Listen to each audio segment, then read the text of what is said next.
এই যে হয়রানিমূলক মামলা হচ্ছে এটা আমরা অত্যন্ত অবহিত, এটা নিয়ে আমরা বিব্রত। আমরা নানান রকম প্রতিকার ব্যবস্থার কথা চিন্তা করেছি। একবার আমরা ডিসিশন নিলাম যে পুলিশকে একটা ক্ষমতা দেওয়া হোক, সিআরপিসি চেঞ্জ করে, যে ওনারা এফআইআর করার আগে একটা এনকোয়ারি করবেন প্রিলিমিনারি। তখন আবার বিভিন্ন পক্ষ থেকে বলা হলো এটা দেওয়া হলে তো পুলিশের ডাবল স্বেচ্ছাচারিতা করার সুযোগ সৃষ্টি হবে, দুইবার স্বেচ্ছাচারিতা করতে পারবে যদি পুলিশ করে, সবাই তার করে না। আর সাধারণ মানুষ দুইবার হয়রানির সম্মুখীন হবে, একবার হচ্ছে আপনার এফআইআর করা, আর একবার হচ্ছে এনকোয়ারি করা। তারপরে এখন যেটা চিন্তা করছি, মানুষের অভিমত নিতে করতে হবে, কারণ করার পর দেখা গেলো এটা আরও খারাপ হলো।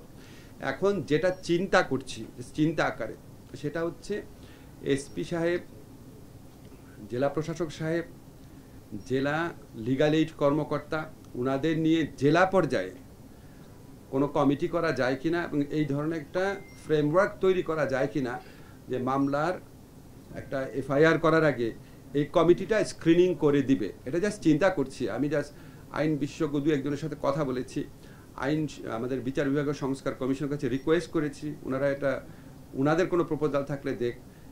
এটা আমাদের করতে হবে, কারণ আজকে যারা হয়রানিমূলক মামলা করছেন, মিথ্যা মামলা করছেন এবং বাণিজ্যমূলক মামলা করছেন, কাউকে নাকি থ্রেটও দেওয়া হচ্ছে যে টাকা না দিলে মামলা করা হবে। আপনারা একটা কিছু মনে রেখেন, আমি যদি এই মন্ত্রণালয়ে থাকি, আপনাদের কিভাবে শাস্তি দেওয়া যায় সেটার আইন আমি খুঁজে বের করব।